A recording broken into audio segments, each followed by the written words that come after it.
So what is sampling?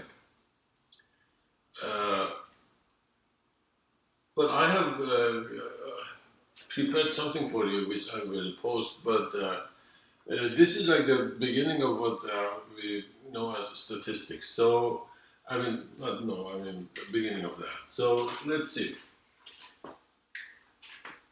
So suppose we have a situation like a real life situation, which I have given as an example. Say we have a car dealer and the car dealer sells a certain brand.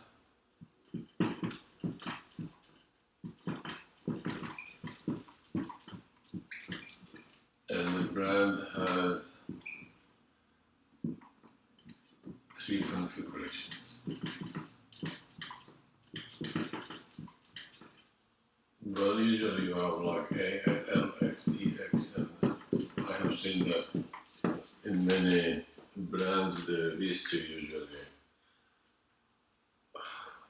are the cases. So, and this say dealership, say if that's the dealership, say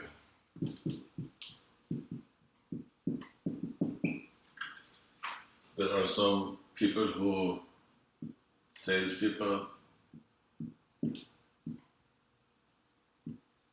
say number 1 for example, then we have number 2, say, and number 3, and so on. Some number of sales. And they each sell this configuration, I mean this brand, so they sell the same brand, this brand, and people just buy from these salespeople and they buy one of them. Let's assume that this LX is 20K, EX usually is, let's assume 25, and Turbo is 30. So each one of them is allowed to sell 1 per day. Each sells 1 per day. Okay? And where do they come from? Suppose they come from some like parking lot, or they are like a company, maybe you just order from the company and they send it to you, something like that. But anyway, so let's assume that the inventory is large enough. So, but anyway, it's not the inventory that's not important, but the inventory is like the sample space. So when people arrive and buy, so every day, and we assume that all of them sell 1 car. So there's none that doesn't sell anything. So let's assume that each one sells 1 car per day, and when it's done, when he sells 1 car, it's done. So that salesperson doesn't do anything. So now each one of them makes some money. So for example, this one buys the 20,000, then this one maybe 20,000, this one maybe 30,000, maybe this one 25. Now, this, if we assume that we have this, let's say, where can I, well, I'm going to just draw the picture here. So we have this inventory, which is my population, right? And this is this brand, the brand that I mentioned here, and we divide an X from this inventory to R, and X of Lx is 20,000, x of Ex is 25, and x of turbo is 30. And after some time, we have gathered some information on the probability of sales. So we say that P of x being Lx. Remember what this means? X being Lx is, in fact, we found that it is 45. And P of x being Ex is 0.50, say, and P of x being turbo is 0.05. So this is the distribution. Now each one of these salespeople is like this X, right? Although you might say, okay, people are buying, yeah, no. The salesperson, let's say the salesperson is like a computer, okay? So it's like a computer, you just go there and say, I want 1, 2, or 3. I want Lx, Ex, turbo, and you just push a button and you will get it. So, so I'm not assuming that the salesperson has any effect on what you're buying. But anyway, so you just push a button, boom, and you get the car. And so each one of them is like, this X, right? Because this X is choosing from the inventory and chooses one of them with this probability. And this probability is in fact this what people are doing, right? This is the choice of people. So we say that with probability 45.45, or let's say 45% of people buy Lx, 50% buy Ex, and 5% buy turbo, right? So that's the meaning, in fact, of these probabilities. So, so this one is in fact like this X.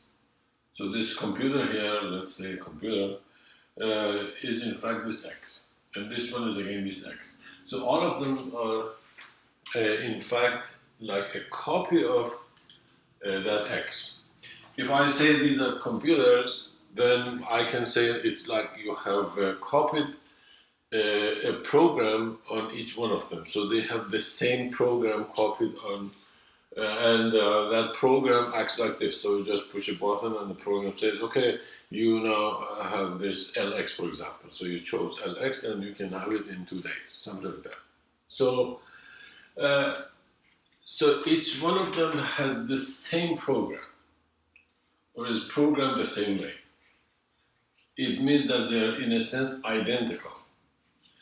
And each one of them is probabilistically has the same distribution. So each one of them as a random variable has the same distribution.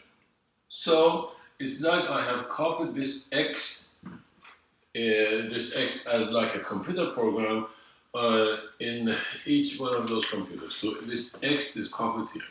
X1, X2, X, and S. Okay, so each one of these computers or salespeople is like a salesperson is like a copy of that X, but to distinguish between them, anyway, they are different ones, we just give them some index. So X1 is the same as X, X2 is the same as X, and so on, up to X and S. All of them are the same as this X. Now you might say, gee, why are we doing this? No company buys like, if there are like 200 people coming and buying this car, then you have 200 computers. No, but that doesn't make sense. So it might be just one computer, right? But we can say that people are buying cars at different times. So they just come in, you come in and you push a button and you get a car. Then the second person and third person up to 200. So we can assume that in fact there are like 200 computers here doing this job. It doesn't make too much difference here. So, Now this process, in fact, is called sampling. But sampling from what? Sampling from here. Sampling from this population. So sampling is like there are two. Well, let's say so. Sampling is like let's call it something which I call it something like this. So sampling is like this multivariate random variable x1, x2, xns, and this random variable takes values, say samples from here and to say Rm, in fact. So each one of them, I can talk about this, remember from Martin, I can talk about x1 being ls, for example, x2 being ls, for example, x3 being turbo, for example, and so on. I can talk about this probability. What is the probability that x1 is this, x2 is this, x3 is this, and so on. So we are dealing with a multivariate, distribution. And so a sample is like that, this multivariate, say random variable with multivariate distribution, which can be either a discrete distribution, a PMF, or continuous distribution, PDF. Okay, but what is another thing that is special here? It is that these are all independent. So remember when there is we have a joint distribution and the random variables are independent, then the joint distribution, joint PDF or PMF, splits as marginal distribution, as the product of marginal distributions. So this, if I have fx as so if I have fx being the overlap, say this is distribution of the PDF of x, then f of x1 dot xns is in fact f of x1, f of x2 up to f of xns. Now there's one other thing which I didn't mention. So let's assume that this dealership is doing it every day for many days, like 1,000 days, 10,000 days or something. So it gives me a sample of ns values, a sample of ns values again, another day, another day, another day. So this process is done many, many days. And each one of them, each day we are sampling from this population. And so if we want to study something like, well, I will give you a question, for example. We want to see what is the probability that the sale is like this much, say, 10 million, for example, something, I don't know. So you can ask questions like that. But anyway, so if you want to know something, if you want to study the sales of this brand, you have to do it several times. And each day you do it once, you sell 200, another day 200, another day 200, another day 200, up to maybe like a year, 365 days, and then you look at the average of say sales. So you just add them and divide by like 200, if that's 200, add these numbers, add by 200, that's the average for this day. Then another day the average, another day the average. You also find the standard deviation, the empirical standard deviation, the S squared, remember? So you find the mean, in fact, x bar and S squared. That's like the empirical one, not the theoretical one, not mu and sigma. So you do it many, many, many times because you want to study. But there's one thing, sometimes you cannot do that. sometimes you cannot do that. Sometimes it's just data that comes from some event that happened in the past. If that's the case, then you have no choice. You just do it once. You don't have, say, enough budget, for example, to do an experiment a million times, or it has happened in the past and you want to study that. So that's when statistics comes comes in the picture, and statistics helps you to make some, some inference, some decision or something like that. But anyway, but the ideal situation is you should be able to do it a million times, or any number of times, infinitely many times. Or even the ideal one is to have infinitely many salespeople, or infinitely many XNs. So if this is infinitely many, then that's ideal, right? But anyways, so we have. So what is the sample? The sample is some number, say ns number of copies of the same distribution, having joint distribution, PDF or PMF, so they're jointly distributed, they are not separate, they're jointly distributed, they're related somehow, but that relation is independent. So you might say, gee, is it related and independent? Yeah, that's in fact this when we say they are related, it means they have a joint PDF. Yes, it's true when they have joint PDF, but the joint PDF splits like this. And what else? So they're independent and they have the same distribution. That is why we also call this situation, we also say that x1, x2, xns are identical.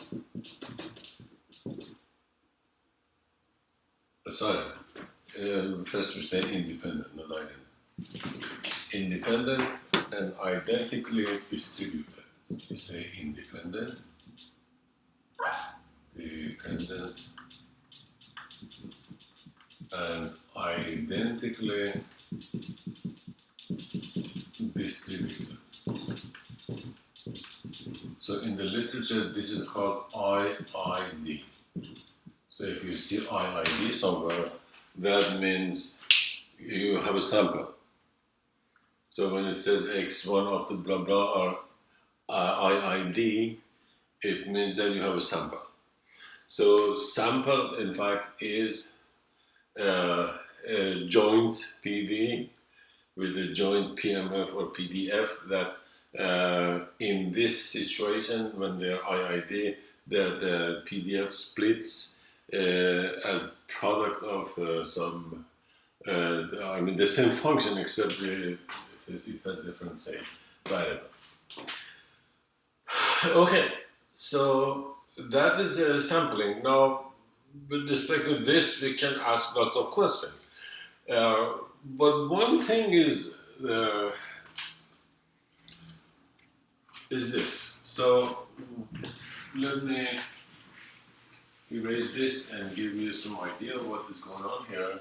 So let me erase and draw a picture here.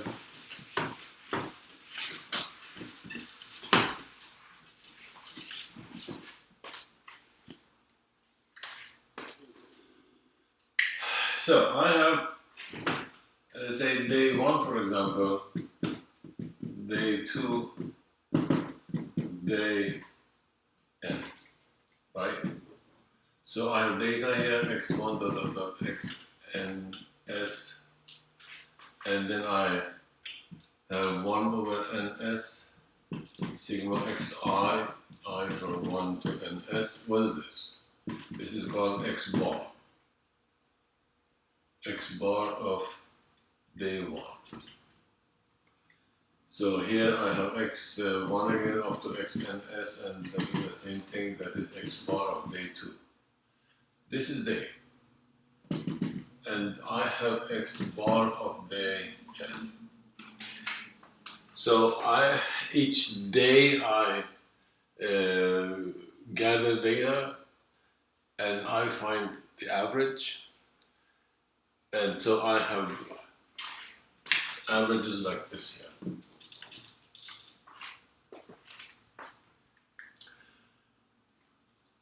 Then comes one of the most beautiful and important theorems in mathematics, which we call central limit theorem.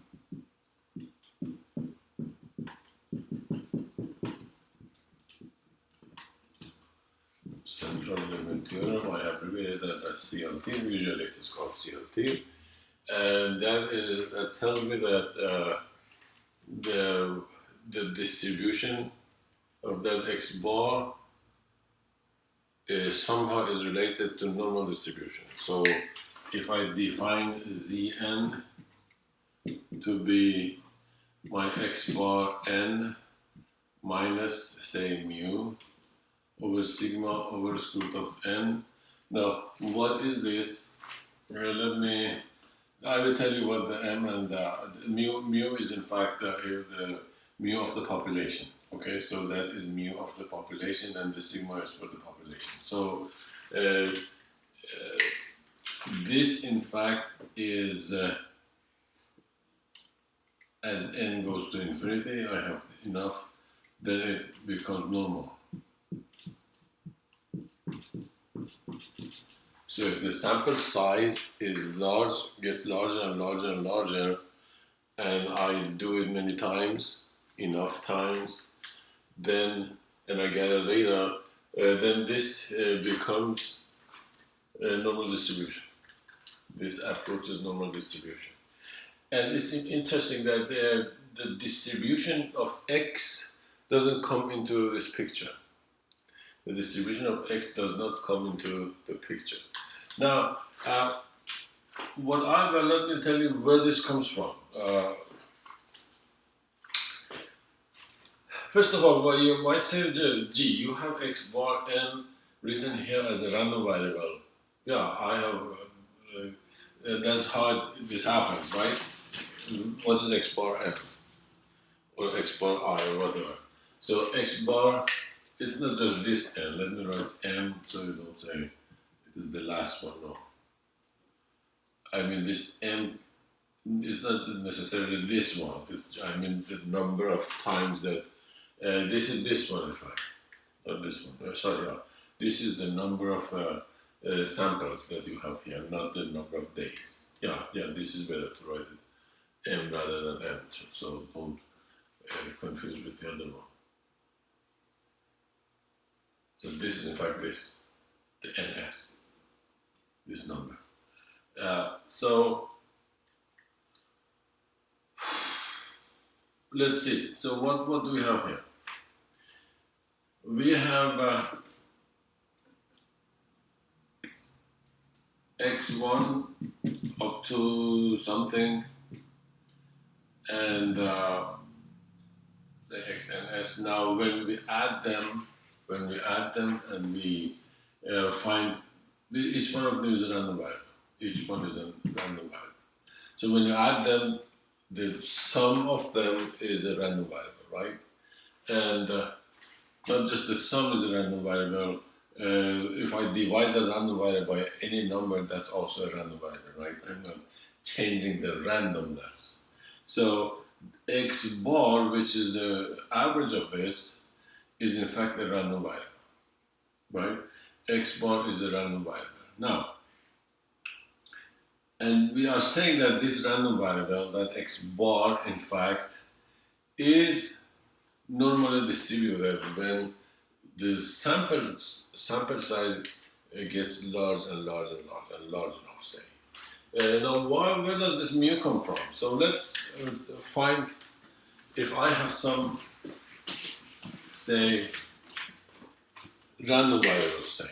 So let's say x1 up to, say, x something k are random variables with mu be the mean and sigma be the standard deviation. Well, let's say variance. I don't like standard deviation. Variance. So variance is like. So let's say if I can find expected value of these, and let's say they have the same distribution. And remember, this has, so I have E x1 up to exn, xk, say. So I have, since each one of them has the same mean, I have k times mu. But if I find expected value of the mean of them, what does the mean? It is xk over k. This is 1 over k times mu k, or k mu, so that's mu, right? So expected value of the average is again mu. That's just amazing. If the expected value of each one of them is mu, the expected value of the average of them is also mu. And where does this, the denominator was sigma squared over sigma over square root of n. So let's find the variance of this. So we realize that the expected value of the average is again mu. So what is the variance of the average? So let me find the variance of the average. So variance of the average is like this. So average was what? Average was 1 over k sigma I from 1 to k xi, right? So variance is, remember this just comes out, and since they are linear, they're independent. Let's say they are independent always. Not just, for variance we need that. For variance we need independence. When they are independent, it splits. So I will get 1 over k squared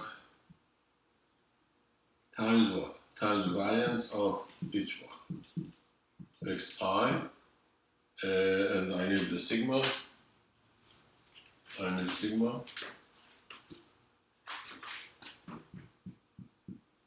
I from 1 to k. But variance of each one of them is sigma squared. So this is in fact k sigma squared over k squared. So I have sigma squared over k. So the variance is sigma squared over k, and what is the standard deviation?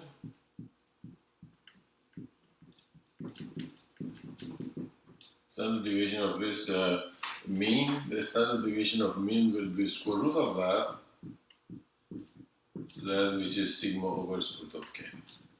So the denominator, which was sigma over square root of n, in fact comes from this fact, the fact that first, they are independent random variables. Second, variance is like that.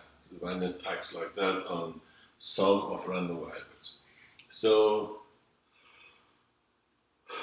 okay, so that was why the formula had sigma over square root of n, and also mu. So, which in fact that random variable in fact has these properties. Okay, now I